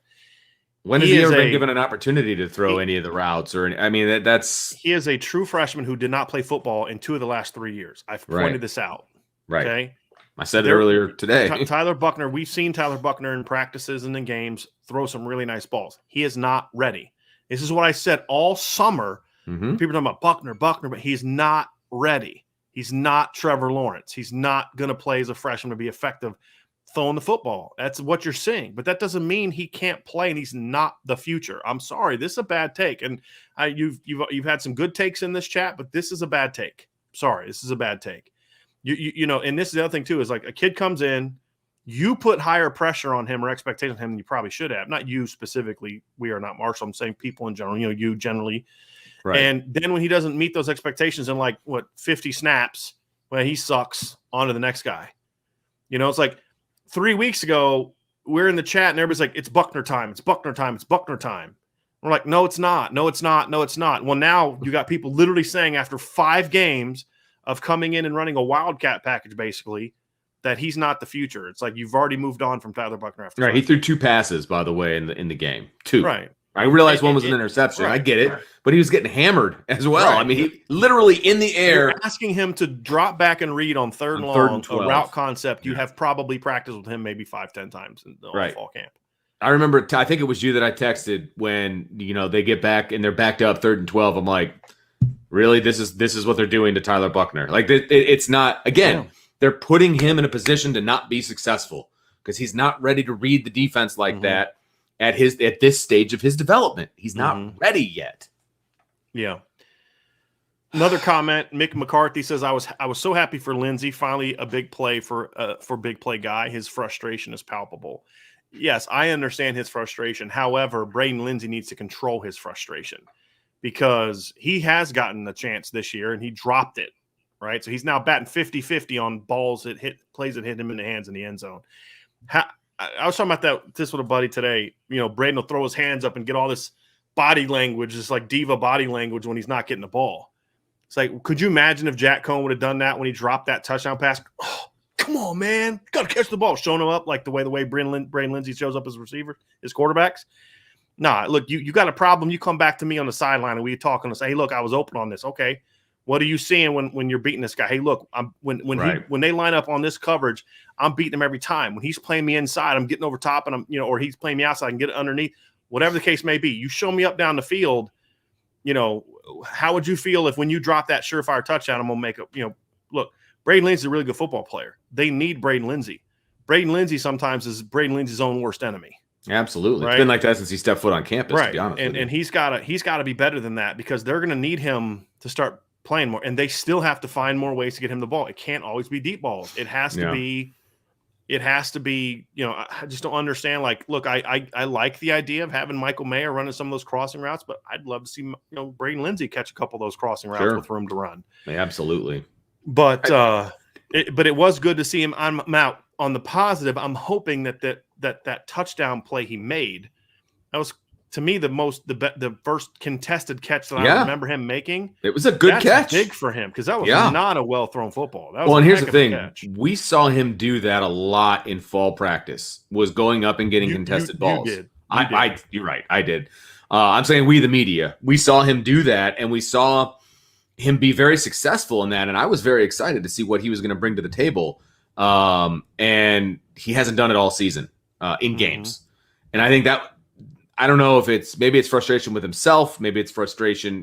I'm sure it's a loaded frustration for him, because he knows he's better than that. And he hasn't been. But that touchdown catch, you're right. He went up and he fought the DB for it, and he won. And I was happy for him, man. I think that's great. And I hope that leads to better things. I want to throw this up here, Brian. Pierre, how about also burning up a year of eligibility with Wildcat packages? Tyler Buckner's not going to be at Notre Dame for 5 years. Either A, he's not good enough to be your starting quarterback and you don't want him back for a 5th year. B, he gets injured and gets a redshirt year anyway. Or C, he's what we think he is, and he's leaving after his 3rd or 4th year. Right. But you're not burning anything is what I'm saying. Yeah. Like that's I understand I understand that thought, because I think the thought is you're going to bring him in and you're going to use him for this specialty package. Well, I think Tyler can help them win. And I'm not saying don't use him. I'm saying don't use him the manner in which they're using him now. Right. Exactly. And that's kind of an issue. Now, I got on We Are Not Marshall earlier for his take about Tyler Buckner. This one, however, spot on. The national media talking about Sanders is a better player than Foskey is amusing. When I thought the best defensive end on the field yesterday was Isaiah Foskey. Oh, I don't think it was close. With all due respect to Myjai Sanders, who had a nice game, but Isaiah Foskey to me, yes. I'm him and Jason Adamiola. I just don't understand why they're not getting more attention. Like, as good as this defensive line has been the last 4 years, why people aren't like paying attention to these guys is frustrating. Nova 2116 kind of with a comment we talked about a lot last night. Never underestimate your opponent. They didn't treat this game like a top 10 matchup, and it showed. I agree with that. The notion of every game is the same is one of the most useless mantras that coaches can try to do. Because here's what happens. Here's why I say that. What happens is you don't make sure that your players get up for the games that aren't as important. What you ensure is that your players don't get up for the games that you need to get up for. That's what happens. If you're going to say every game's the same, then you need to treat every game like it's the Super Bowl. Knowing that your players are smart and are going to watch film of Navy and say they're not good. And that's what Lou Holt, I've read in his book. I've talked to his former players, and they're like, man, we hated when we had bad opponents in our schedule, because we knew coach was going to crush us every day to make sure that we were locked in. But I was like, well, what was it like when you guys played? I remember I was sitting in a basement with a guy that played, two guys that played under Coach Holtz during the glory years.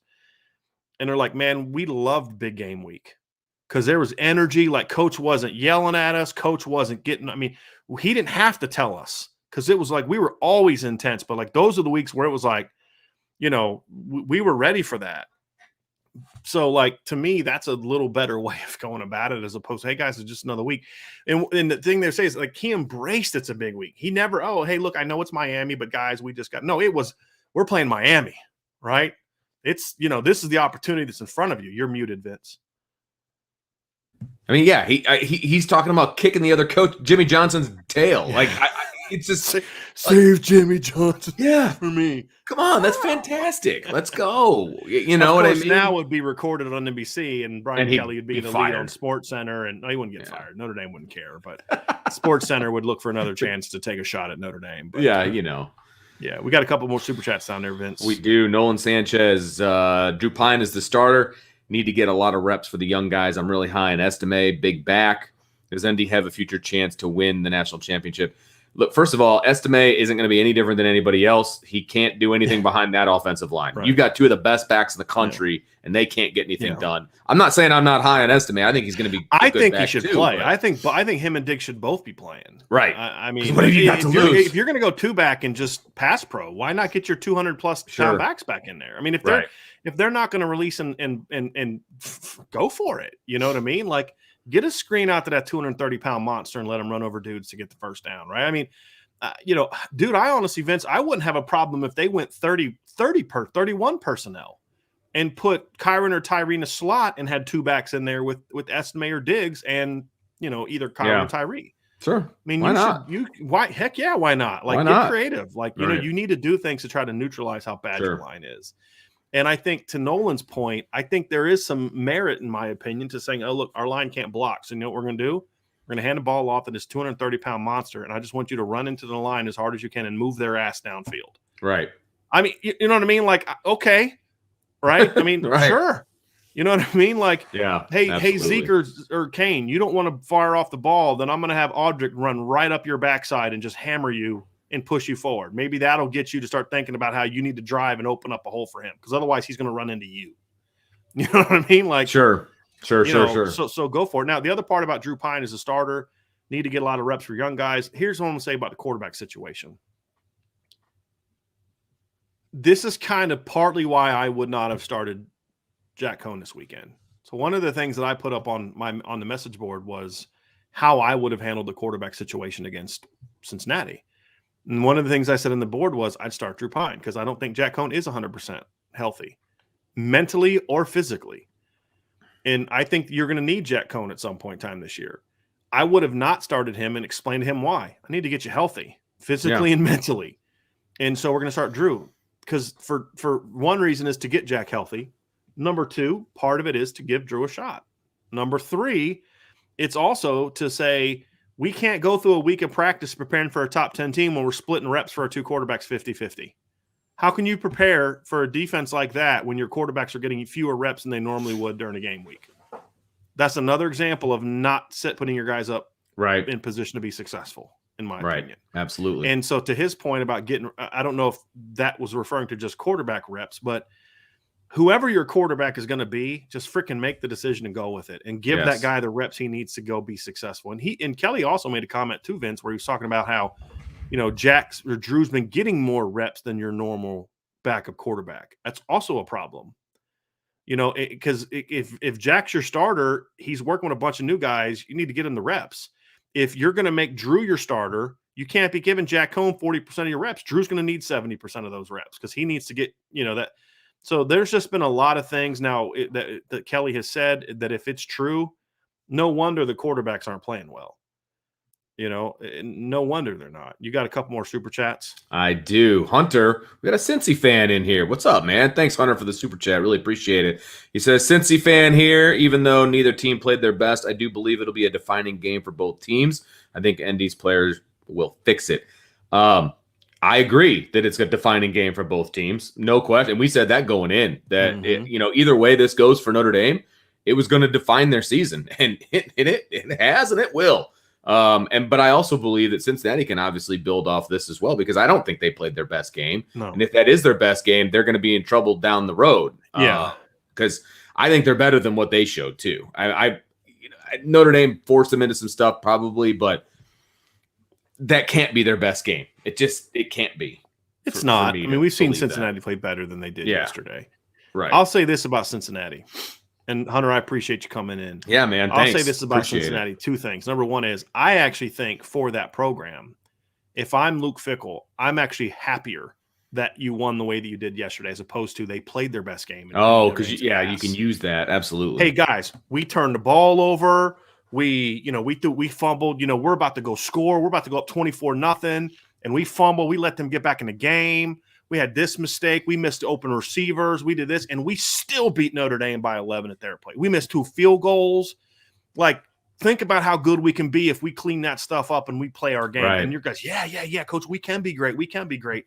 And then if you are able to run the table this year and get to the playoff, you're going to be able to use that to your advantage. Hey, look, we already proved that we can beat those teams. So they're going to go into whatever game that is with supreme confidence that, hey, if we play our game, we can play with anybody. Right. We just went on the home field of Notre Dame, who's been in the playoff 2 of the last 3 years, hasn't lost a home game since in 4 years, and we just beat them by 11, should have beaten them by 17, and we didn't bring our A game. So that's part of it. The other thing that I would say on the kind of the opposite of that is we're seeing with Iowa State this season. I said to you this summer, Vince, that we're going to learn a lot about Matt Campbell this year. Because we know Matt Campbell can coach when his team is underestimated and nobody gives him a chance to be great. This year, they're a preseason top 10 team. How do they perform when they're the hunted? And the point being, how do you handle success? And that's going to be the big the big challenge, because a challenge isn't good or bad. It's just a challenge for Luke Fickell is, okay, you got Temple coming up this week, right? I believe it's going to be on a Friday night game. You've got UCF coming up the week after that. Then you got Navy. Then you got at Tulane. You've got a game against SMU coming up later. Then you're going to have the AAC title game. How do you handle success, right? I think building on the Notre Dame game, to your point, Vince, is going to be important. You got to come out on Friday night and smack Temple to say, guys, beating Notre Dame wasn't the end of our season. Beating Notre Dame was a goal to get where we want to get to. Right, exactly. But how do you handle that? Like, look, there's nobody else on the schedule that's Notre Dame. Nope. So as Notre Dame learned against Cincinnati, you can't overlook an opponent. Somebody else had that comment earlier. You can't overlook an opponent, because then that's how you get beat, right? And so we're going to find out how Cincinnati handles that success. We got one more super chat, I do believe, from Ryan Henke. Ryan says, my dad just passed away from cancer. We're really sorry to hear that, Ryan. So glad he didn't have to see this. What are the main 3 things that have to change to fix this situation? God bless. Yeah, I'm really sorry to hear that, Ryan. Very, very truly. That's tough. That's really tough, man. So to answer your question, and I appreciate the super chat, but to answer your question, I think the first thing is things that are possible within the season. So it's not like fire this guy, and this guy. Right. Look, you need to figure out how can you get your offensive line to play better football. You need to sit down with Tommy Rees and Jeff Quinn and John McNulty and Lance Taylor and say, hey, look, guys, we got to figure this out. What are we doing in practice right now? Because whatever we're doing in practice right now, it's not working. Needs to change. And it's not, this whole notion, well, we got to coach a little better and no, play a little harder. You got to coach differently. Yeah. And if you don't coach differently, you're going to catch an L this weekend. And there's going to be a couple other teams, that are going to be able to score on you. I don't care how good your defense is. And so to me, you've got to figure out here's the problem, right? You got to identify the problem. What's the problem? Our line plays a horrible technique and we're getting no movement at the line of scrimmage. You can say, well, we're young, we're blah, blah. Okay, fine. You're young. All right. You're inexperienced, whatever. How do you fix it? Because what you're doing now is not working. Say, well, we got to work on scheme. No. This week, getting ready for Virginia Tech, you should have 8 plays. You know what I mean? Like, that's it, right? 8 concepts in the past, maybe 3 run concepts, and you rep the crap out of them all week. Yep. And it's press release, it's stems, it's top ends. That's it, right? With the receivers, offensive line, it's push and drive. I would rather take 15 minutes away from your team period and work on drive blocking than because again, you being able to execute that against your scout team doesn't do a thing for you. And so to me, that would be the biggest thing is it's got to get back to basics. It's got to get back to fundamentals, because you can have all the great schemes in the world. Tommy Rees had some really good play calls on Saturday that didn't work because the offensive line got their butt whooped. And so that to me that's points number 1, 2, and 3. I mean, honestly, that's it. Now, out of season, so let's just go. That's 1. That's the only one you can fix now. Right. 2 and 3 are going to be off-season stuff, and that's going to be you're going to have to make some personal. You know what I would say for number 2, and this might be a little bit a part of what you said. Notre Dame really needs to they need to do a self-scout, and they need to realize what they do well right now. Because if nothing changes, what are you doing well, right? Stop force feeding the run. You know what I mean? Like, there's certain things that you can do. Look, if nothing changes, there's certain things you can do to still move this offense in the right direction. And it's not going to fix everything. So I think that they need to self-scout a little bit with their play calling. And that's what they have all those analysts for, right? I think I don't know that you'll see that change necessarily for Virginia Tech, but that's what you can use the bye week for too. You know what I mean? They really need to do one has to happen now. Oh, completely agree with you. That's why this is step 2. Yeah, no, I'm saying all the steps, I should say. It all needs to start happening now. Yeah. You need to figure out what you do well, and you need to emphasize if you lose at Virginia Tech this weekend, you lose your team. Oh, yeah, I agree with that too. Yeah. Yeah. Yeah, absolutely. Again, Ryan, I'm sorry for your loss. Absolutely. And I appreciate you being here with us tonight, for sure. No doubt. I thought I saw a super chat from Connor. Did we see Connor Patton? Did we see a super chat from him? I thought I saw his face pop up at the top. I think we did, and I think we may have gone past it, and I apologize for that. Brandon says we missed 2, and he may be right. I was trying to hold on to the ones at the top, and we didn't, and then I got pushed to the bottom. So I think we may have missed those, and I apologize. Yeah, I hate the way they do this. I hate the way that we get pushed. I'm gonna have you reach out to them again tomorrow, Vince. So if we missed a super chat, here, no, that's Hunter's. We got Nolan's. So if we sent you a super chat, you know what, Vince? I'm gonna go ahead and so go ahead and find a couple things that you want to pull up. I'm gonna go to the YouTube page. Oh, see if you can find it on there. See, they block out the beginning and the YouTube page too. After a while, so I don't know if you'll even be able to find it there. Give it a whirl. Yeah, why not? Why not? Let's see if we can find something fun here to talk about. Joe says when Freeman gets his recruits in a year or two, this team will be unreal. I have faith in the defense. I think this team could be unreal on defense now. That's fine, but you still need an offense. You still need an offense that's going to score some points and help you out. Because as we saw yesterday, you can't rely on your defense to do everything for you. You just can't. So I agree with you. I think the defense will continue to even get better if he's here in 2 years. Which I'm not so sure is going to be the case, but I think he'll be here at least through next season. But yes, I get your point. Right. No, but that's the thing is Notre Dame is close, man, and like even with I don't think Del Alexander's worth much of anything as a recruiter, but Notre Dame still has Tobias Merriweather and C.J. Williams. Right. You know, I mean, kids want to come to Notre Dame. Now he's got to coach them up. That's, Yeah. Oh, no, absolutely. I saw a chat that we missed earlier. Somebody's talking about how Drew Pine was throwing dimes all day. Like so you texted me and said, "Why'd you make a face?" That was it. Okay. That was it.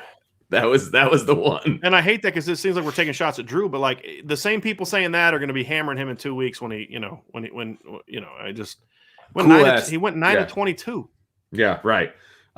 Cool ass says, you think Marcus Freeman's leaving? I don't think he's leaving right away. But I think he's going to be a hot commodity in 2 years or a year and a half. Right. I think that will be the case. And I think if there's nothing set in stone at Notre Dame, why would he not leave to go be a head coach in an SEC team or someplace that's going to hire him? Because he's going to be a hot coordinator. Mark my words, it's going to happen. Right. So that's all I'm saying. Cool. I'm not trying to push him out. And I'm not saying he's going to get fired. I'm saying that he's going to move on to greener pastures. Right. Real quick, if we had a super chat that we did not get to, so there's 2 Vinces got coming up, but if you had sent one to us earlier and we didn't get to it, please just say, hey, here was my chat. So here's my super chat. I think we saw one from Connor and one other person. Please let us know. It was Brandon. Did Brandon give us one too? So Brandon, just give it again. Don't give the super chat. Just give me the question again so we can make sure we get to it. Yep, absolutely. But in the meantime, there's Scalaratus. We'll go with that. Thanks for the super chat, man. I really appreciate it. Love the beard if that is you. Rocking it, man. I love that. Kind of looks like David Letterman with the beard. I wish I could do that, but there's no way the wife is allowing that to happen. So Nolan Sanchez says, if you had to rate Brian Kelly's success at Notre Dame on a scale of 0 to 10, what would it be? What separates Kelly from the Kirby Smarts, Dabo? First of all, I wouldn't put Kirby Smart in that conversation because what has Kirby Smart done? He had some really good recruiting classes, right? But I mean, they're off to a great start this year, but let's see them finish, right? Yeah, I mean, exactly. Until he does that, I don't put Kirby Smart into the Dabos and the Sabins. You're absolutely right. You're absolutely right. Scale of 1 to 10, I'd give him like an 8. I'd go 7. Okay. Because I mean, if you're gonna talk about his whole career, I mean, he's had some good years lately, but I still say, how did you piss away the 2011 season when you had all those first round picks on your team? I think I counted one time the 2011 team had 19 players in their first and two deep that like played on that team that were like drafted in the NFL. 19. Yeah. Right. You had Michael Floyd, you had Tyler Eifert, you had Zach Martin, Chris Watt, Jonas Gray, who I think would have, had not for the injury, Sear Wood, you had Theo Riddick. I mean, that team had a lot of NFL players, and you went 8-5. There were some wasted years in there, in my opinion, for Notre Dame. And so put it in all totality, I'd give them a 7, and I think a 7 is a pretty high grade. Yeah, but look, you're at Notre Dame. Your standard is to win. What was Lou Holtz known for? Not it was national championship, but what got him there? He won big games. I mean, Lou Holtz's success in big games was tremendous. Where Lou got slipped up was how did you beat Miami and this team and lose at home to Stanford? You know what I mean? But he was unreal in big games. And when they did lose, it was always like some really close game. I think Miami in '89 ended up being like 27-12. But, Notre Dame was kind of having success against Miami until Miami converted that like 3rd and 40. But look, beat Miami I've said this before, from 87 to 90, right? So 87, 88, 89, 90, a year of 91. Because they won the title in 91. In a 5-year stretch from 87 to 91, Miami won the national title 3 times. The 2 years they didn't win it are years they lost to Notre Dame. Right? I mean, so Kelly, what big games has Kelly won? Okay, the Clemson game. I'll give you that, right? And I'm not going to take that away from him just because Trevor Lawrence, Tyler Davis, James Skalski, and Mike Jones didn't play, because his team was mentally and emotionally ready that night. They were. They played hard from the outset. Now, we could argue, would you have busted that first long touchdown run if James Skalski and Mike Jones were in the game? I don't know. You don't know that. None of us know the answer to that. How would Trevor Lawrence have played? I don't know. You don't know the answer to that. I'll give him credit for that. But outside of that, in the Oklahoma game, I mean, the record, like the last 3 years, or the last 5 years, Notre Dame has gone 47-9. Do you know what the record is against teams ranked in the top 10 when they played in the top 10? 2-6. 2-6. Yep. So I can't give you an 8 or a 9 when you've got 0 playoff wins, 0 major bowl wins, and you have a significantly under 500 record against the best teams that you play. Right. I can't do it. Our guy Ladarius, our Roll Tide Roll man, says he wants Freeman at Alabama. I'm about to block Ladarius out of here. You leave our guy alone. You leave him alone. Yeah, was that it for those super chats down there? Yes, that's all I have for super chats. I believe. People talking about I just love this. There was people talking about Urban Meyer and his little. Have you seen that, Vince? What's going on? No, I have not. And people are talking about Urban coming to Notre Dame, and his wife doesn't want to live in this area. And I'm thinking to myself, well, South Bend and its no club scene is looking pretty good to you right about now, isn't it? You haven't heard about what happened? Was he at a club with a? He was at a club with some little blonde girl grinding on him. He was in Ohio for something this weekend, and oh, really? Yeah, that's all over Twitter. Yeah, I'll have to look that up. Yeah. That's pretty funny. That's pretty funny. So Brandon says you missed mine and Connor super chats. Have either one of them given us the new super chats yet? But I am not all the way at the bottom either. Okay. Here, let me go down so you can kind of. That's fine. That's fine. Oh, here we go. Here's a good take. Here's a really good take from Talvids. The game was not lost on Saturday, but during the week with a 3 QB carousel. Yeah, O-line is bad, but QB handling was much worse. Now, I would disagree with the last part. I don't think what has happened is worse than the O-line. But I think it's not good. It's not good. It makes a bad situation worse. Right. But I think the first part of that take is something I definitely agree with. Robert has, and now a bunch of us can't watch next week on the ACC network. It was going to be on the ACC network regardless of whether Notre Dame won or lost on Saturday. They had announced that before the game even started. It stinks, but nobody wants to watch Virginia Tech Notre Dame. It just I shouldn't say no. I'm going to disagree with that because they get good ratings. That's the reason they're putting it on the ACC network. Is because it's the same reason they put it on Peacock, because Notre Dame is. I think this. Well, we think it was good, but they won't release any kind of. But I'm saying that's why they did it. Yeah, I don't know if it worked for them. It ended up working out. It that way. You know, we saw the Wisconsin game was like Fox's biggest game in a couple of years. You know what I mean? Right. So that's why they're doing it, because they're trying to get more. Oh, sure. You know, of using the ACC network. But if you're the ACC network, you're pretty ticked that this game happened, because it's like now a bunch of Notre Dame fans are like, well, screw it, I don't care. Yeah, it's like I'm going to pay money to get that freaking. I'm going to get YouTube TV for a week so I can watch that fiasco again. No, hard pass. This is why can't we ever get many stud QBs to even visit, let alone enroll at Notre Dame? There were two five-star quarterbacks on campus this weekend. On campus yesterday. So they were there, but Notre Dame's got to close on them. So there's a stud quarterback on their friggin' roster right absolutely. now. They had another stud quarterback transferred 2 years. Recruiting a quarterback. Notre Dame has signed 5, 6 top 100 quarterbacks during Kelly's tenure. Gunnar Kiel was a top 50 player. Brandon Wimbush was a top 50 player. Phil Dracovic was a top 100 player. Tyler Buckner was a top 100 player. Drew Pine was a top 200 player. Malik Zaire was a borderline top 100 player. Look, Everett Golson was a 4-star player. Deshaun Kaiser was a 4-star player. Recruiting a quarterback is not the problem. Right. I've said this a million times. It's not the problem. You know who wasn't a stud quarterback coming out of high school? Mac Jones or Joe Burrow. You're muting yourself again. It looked like you had something really important to say too. I said right, exactly. I was agreeing with you. I'm trying to mute because the natives are getting pretty restless upstairs. Here's a good comment or question from Chad. Brian, do you have faith in BK and Reese to develop Tyler Buckner? No, I don't. I mean, I mean, what evidence? I think Tyler Buckner would be a great player. If you're going to ask me, do I have a lot of faith that they're going to develop him? No, I'm sorry, I don't. I really don't. And then I don't know how to say your name. Yeah, 2K. Is Notre Dame recruiting the type of quarterback needed to win a national championship? Yeah, I think they have. I think they've recruited several quarterbacks that are capable of winning a championship. I think all 3 guys on the roster right now are capable if they had time to throw the football. Somebody posited a theory on our message board yesterday. Where would Notre Dame be right now if Brian Kelly would have done 3 things differently?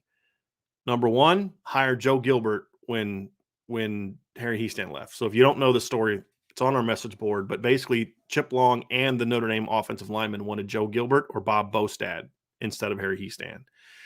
Brian Kelly says about Harry Hiestand instead of Jeff Quinn. Brian Kelly said at the time that the players wanted Jeff Quinn. That's a lie. I was told that. Now I can say it now because they're not at Notre Dame anymore. By the players, okay. And I was told that by the offensive coordinator at the time. The only person that wanted Jeff Quinn was Brian Kelly. He turned down Bob Bostad, who's now the linebackers coach at Wisconsin, but he was an O-line coach there for when they were really coming along and getting good. And that's who they wanted. The other guy that interviewed is now running the running game at UCLA right now, Justin Fry, but he was 3rd on the list of who they wanted. So, but they did not want him. What if he hires Joe Gilbert, who, by the way, was the O-line coach for the Super Bowl champs last year? Then what if a year later, right now, a year later, he still decides to fire Chip Long? Okay, it is what it is. But instead of promoting Tommy Reese, he hires Joe Moorhead. And instead of chasing Phil Dracovic off campus, they kept him. And Notre Dame goes into the season with Joe Gilbert as the O-line coach, Joe Moorhead as the offensive coordinator, and Phil Dracovic as your quarterback. What conversation are we having right now about the Notre Dame football team? So again, these are all real self-inflicted wounds. Yeah, and no, that's absolutely so frustrating. Absolutely. We got a super chat I want to throw up here. Garth Cassidy trying to help everybody out who doesn't have ACC network. USTVgo.tv. If you have a VPN, has ACC network. That was like Greek to me. I don't understand what any of that means. So hopefully people out there understand what that means. Obviously, you can watch through your computer. I believe that's what the VPN part is. But anyway, there's some information for everybody who doesn't have ACC network. Okay. So I thought that was good. So I'm trying to go through here if we have any more. Here's an interesting one. I don't know how accurate this is, but it's very close. I know it's very close. I'd have to pull up my notes to see how close, but career wins over teams that were ranked in the top 10. Holtz 21, Kelly 4. Yeah, it's probably accurate. I mean, it's very close. I have done this before. I have done this research before, and it's significantly different. I thought it was actually like 26, but I might have been looking at it differently. Yeah. But yes, that is in the ballpark of what I remember that number being. Another super chat here from Skeleratus. He says, "You're all in the weeds. This is all about the big picture, coaching." Could have swore we've been saying that like every show we've done. No, I mean it is, and I feel like we're on repeat. Like I just want to have a recorder and just be like bloop, and like coaching. Yeah, I completely agree with you. Completely agree. I feel like I don't know. Like I feel like it's saying like I don't know. Maybe I'm taking it the wrong way because I'm in a grumpy mood today. But yeah. Here, this will make you laugh, John Rich. If ifs and buts were candy and nuts, we'd all have a Merry Christmas. Thank you for that, John. See, I told you it'd make you laugh. So I got you. Yeah. I've got this breakdown here, but it's not pulling up. So I broke down Kelly's record versus top 25 in okay. Any other I'm trying to go through here, see if you have any more good questions before you I'm fundamentals don't matter, Brian, because technique is part of that, and you know who says technique doesn't matter. I actually don't know who says that. I know there's an inside joke there, but yeah. Well, if you're asking me who says technique doesn't matter, I'd say Jeff Quinn. Yeah, I'm sure that's not what Mace you mean. Is my guy. I'm actually the good news about Notre Dame losing this weekend is his secretary is not getting headbutted on Monday, so that's good. But yeah, Mace, I'm actually not sure of what you're referring to there.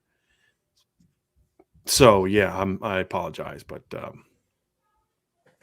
yeah. Tom Balork says, guys, I know I'm always negative Nancy on here, but I always thought that playing time was dependent on performance up front. That doesn't seem to be the case.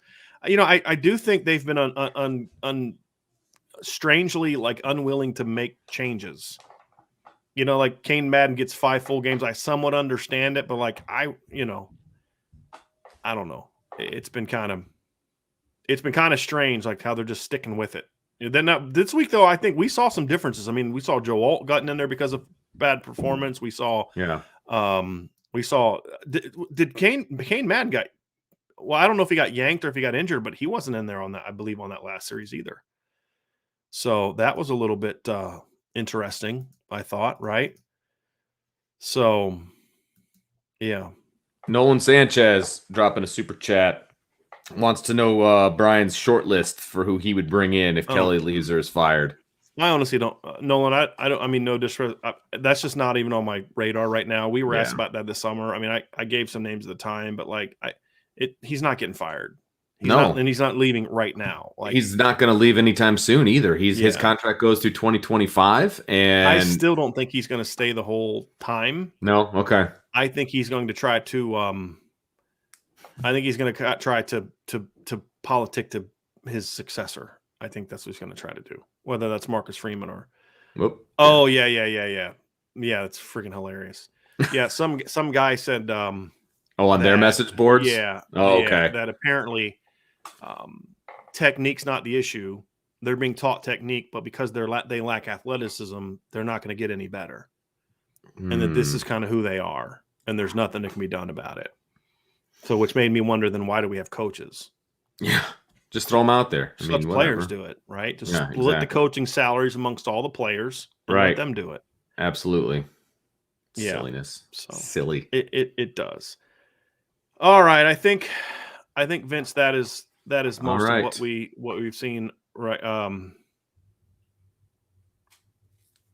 Yeah, I mean, there's a lot of things about making changes and what would you do. The reality is you're not gonna make coaching changes in the middle of the season unless it's a debacle. And as we've seen, Brian Kelly needs 4-8 type of thing to realize he's got to make big changes, in my opinion. Yeah, right. The only other time he's made changes otherwise are when there was a personality conflict. It's just what happened with Chip Long. But there's obviously not going to be a personality conflict with Quinn or Quinn Reese and Brian Kelly or anybody. I mean, any of the people that are calling for anybody to be fired midseason, this is not going to happen because they're good dudes. You know what I mean? Right. They're not rocking the boat at team meetings. They're not, right? and they're not out there hooking up with undergrads and GAs and getting they're good people. Yeah, they're Dell Alexander, when he's not coaching at Notre Dame, he's home with his kids, going to his kids' baseball practices, football practices. Right. He's being a dad and a husband. I mean, he's not at a bar with chicks grinding on him. You know what I mean? And that's the thing. I need to look that up. Yeah, you do. And then just a little teaser. Sam Tyrell says, Brian and Vince, who would you start against Virginia Tech? We were going to talk about that tomorrow. Yeah, we are. So I can't give that away, Sam, because we're going to talk about that a little bit tomorrow. Because I have a feeling Kelly's press conference is just going to be kind of the we're going to see what happens, and then Yeah. And I've seen this, Vince. I do want to talk about this. Sam Tyrell said, Vince and Brian, did you see any improvement in the second half of the offensive line? I'll give my answer, Vince. You give yours. I did not. I think there were at times they gave good pockets, but I think a lot of those times it was because there were 7 guys blocking 4. And so they sacrificed receivers out in play to get extra pass pro. So I didn't necessarily see any improvement. Did they suck as bad? No, I'll say this. I thought when Joe Alt came in, that was a step in the right direction. I thought Andrew Kristofic played pretty well when he was in. I thought those were some instances where we saw play get a little bit better. But it was better relative to what we've seen, not good yet. So that was... Yeah, I agree with that. Absolutely. I thought overall, some of the pockets were better than they've been. And that was in the first half and the second half. So I don't know that there was a whole lot of change from first to second half. Right. To be honest with. Yeah. I don't think so. So that is gonna do it. Here we go. We got one more super chat, Vince. We did from our guy here. If they don't develop Tyler Buckner, that will hurt them for years to come because young quarterbacks will not want to come here. Want to come here? Yeah, I agree. I'm still surprised guys are coming now. I really am. Yeah, me too. Me too. Absolutely. Yeah. So I'm going to answer this real quick. Drunk Vigo says, "What's wrong with getting female attention? Everything when you're married." Yeah, that's what I'll say. Yeah. So that's I have a huge problem with that. Yeah. If what you're describing is what happened, yeah, I have even grinding. If it didn't go anywhere past that, that's a problem when you're married. So maybe people have a different definition of marriage than I do. But 17 years over here, and I'm not grinding on other chicks. So just saying. I'm not pulling up that last comment about BK. You see, from Martin. Okay, that's pretty funny. I'll give it to you, Martin. That's pretty funny. Yeah, that's really good. All right. Yeah. This is going to go off the rails here in a second as we brought up Urban and all this stuff. So, anyways, you're right. That's going to do it for tonight's show, everybody. I appreciate you all being here tonight. Had a good crowd tonight, a lot better than I expected. So, y'all came correct tonight. Coming strong, baby. Appreciate that very, very, very, very much. I think this is a good way to end. From Drew, Steven, St. Blaise. Hey, I can't even say enough about Vince Van Gogh and B. Drizzy in the community here. There's been a huge amount of people who are in need of a community like this, and love it. We knew that, and that's why we started it. I love it. In good times and bad times. Got it. And obviously, this weekend was a bad time, but that's when you rally together even more because there will be brighter days ahead. So before you leave, hit the like button, hit the subscribe button. Hit the notification bell, smash whichever one you're supposed to smash. I just say smash all of them. If you're listening via podcast, give us a 5-star review. And, of course, check out our boards at irishbreakdown.com. I got some intel on there. I'm going to start putting my grades on the premium message board, too, as well. So definitely going to be a lot more on that. So for Vince, right, that's Vince. I'm Brian. Everybody have a great rest of your night. We'll see you all tomorrow at 12:30 Eastern and every single day after that at 12:30 Eastern. So for Brian, Vince, you all take care. Have a great night. Talk to you tomorrow. You bet.